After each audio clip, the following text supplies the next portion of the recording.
other foreign markets by establishing a credible seal of safety. And indeed, the U.S. pioneered the inspection of food and the development of standards. And the U.S. standards became the international standard for pure meat before World War I started. England and Germany and France, rather than duplicating what the United States had developed, simply adopted the standards, and indeed at times when they were going to export meat to the United States, invited the U.S. inspectors to come to their plants and review them. So the U.S., in the same way that the U.S. dominated global agriculture, it then came to dominate and define global food standards.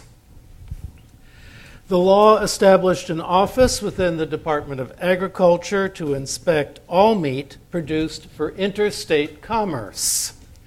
The law mandated minimum sanitary conditions in the meatpacking plants, but a provision requiring that all meat be dated was defeated. So you would still have to eyeball, determine how old the piece of meat was by eyeball, rather than by having a specific date. So there was still a residuum amount of respect for local knowledge and the ability of the consumer to be able to protect herself. But the consumer would be making her decisions about which pieces of meat to buy and which grocery store to go to, which butcher to go to, under within this framework in which the federal government is setting up actually a sizable bureaucracy to guarantee that meat was suitable for both national and international consumption. This law is important because it's actually the place when the federal government begins to expand. Now, I need to emphasize this, that this is when the federal government needs to hire lots of people, and particularly needs to hire middle-class professionals, scientists, or at least, people who have gone through, maybe they're not scientists in the complete Valley LSB sense of the term, but they've been trained in the basics of chemistry and biology. They know how to do tests, and they can command a good middle-class wage. Let me put this in a comparison, because I was doing some research for the book I'm working on now, and there was a Pan American conference, and the State Department was having trouble organizing it for it. This was in 1906, same year as the Pure Food and Drug Act was passed. In 1906, the State Department had a total of 102 employees. 102. Worldwide. You cannot run an empire with 102 employees. You might have ambitions to run an empire, but you can't. But there were limits on how far they could expand the State Department at this time.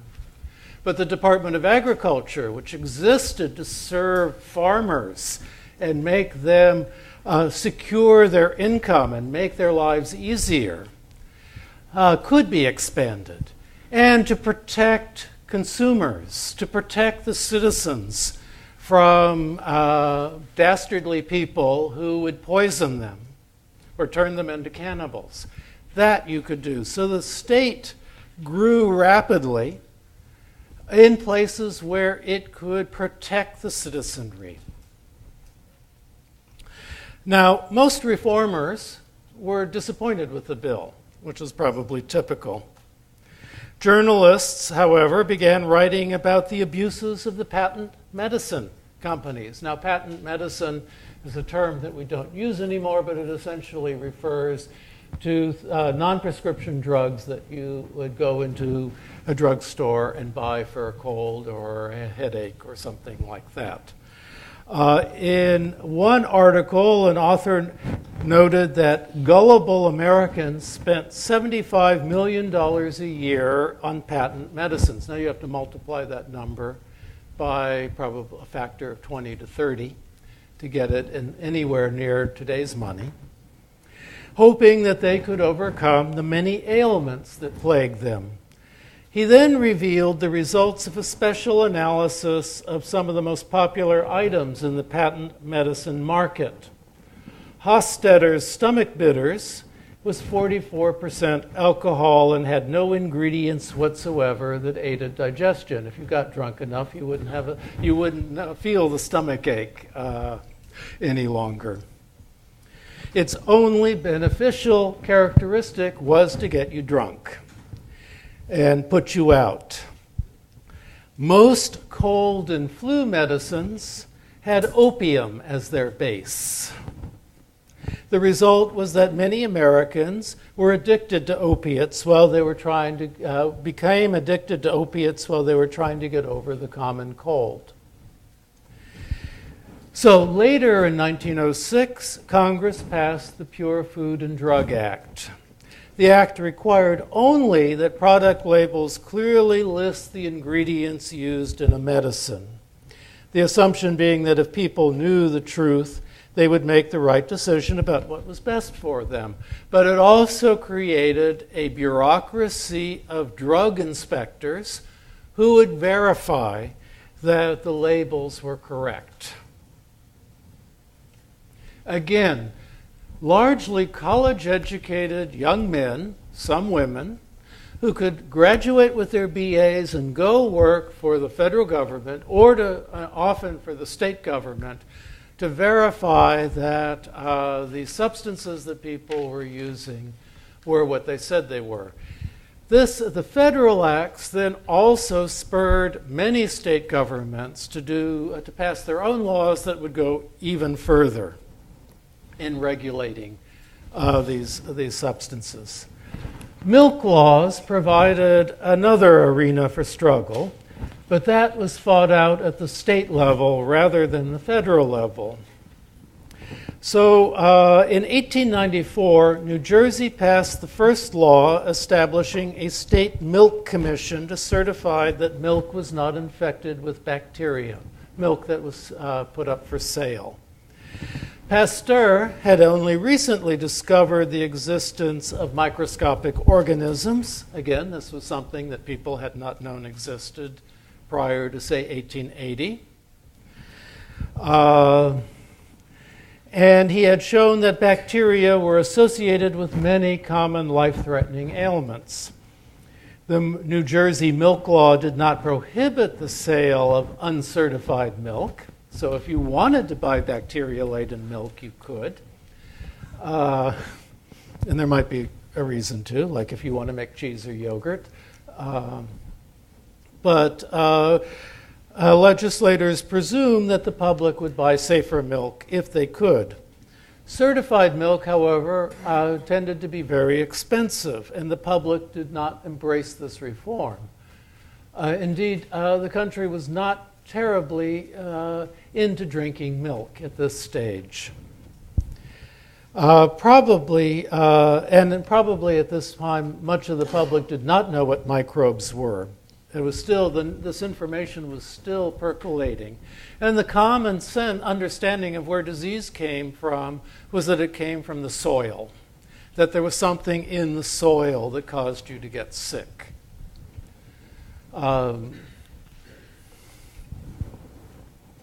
Environmental. Over the next 20 years, more and more states adopted a variety of laws governing milk that became increasingly more stringent.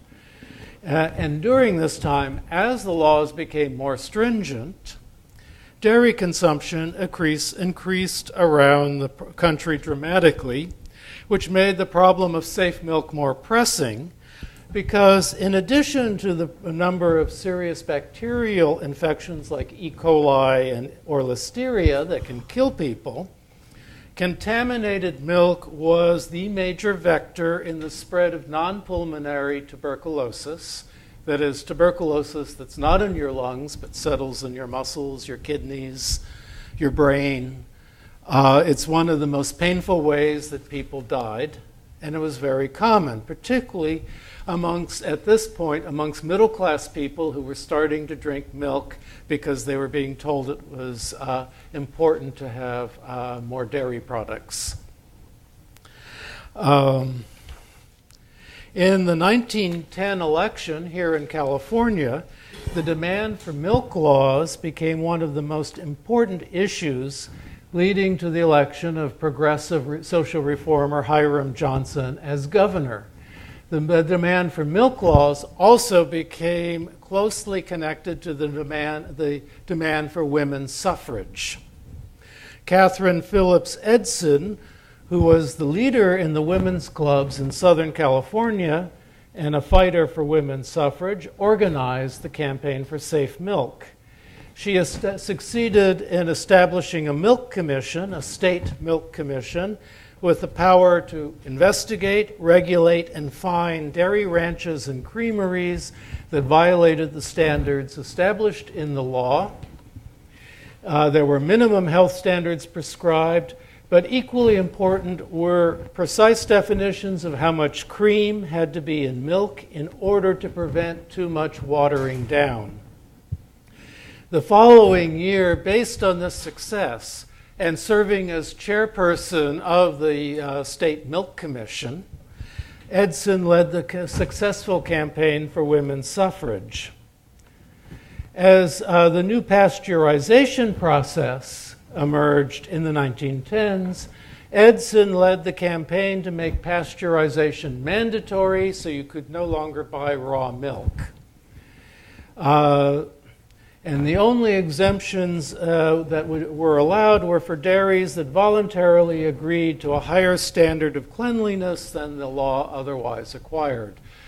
The law was written in a way that there were minimums, but then the State Milk Commission, which she directed, had the discretion to set new standards based on new scientific data that was coming in. Now, food and drug laws have expanded ever since they were first passed. The next area of expansion was into the area of livestock diseases. And what might seem surprising to most of us today is how much opposition and controversy they involved. Even though large food firms were generally, not always, but more than not, actually much more than not, supportive of more stringent legislation. So the new laws did cause prices to rise, but generally briefly, and the general trend in agricultural goods throughout this period and throughout the first half of the 20th century was to become cheaper. So the costs of greater regulation were balanced out by increases in production and market, not to mention maybe fewer deaths and illnesses. The laws involved a modest surrender of personal liberty and responsibility to a goal of collective health, of working together to get collective health. But that was the problem. This surrender of some liberty and responsibility. In a republic, the citizen is defined by his ability to provide food and shelter to his dependents without relying on others. Food reform laws insisted, however, that the individual consumer was simply not competent to protect himself or herself or the family. Middle-class reform, which culminated in prohibition, but we'll get to that.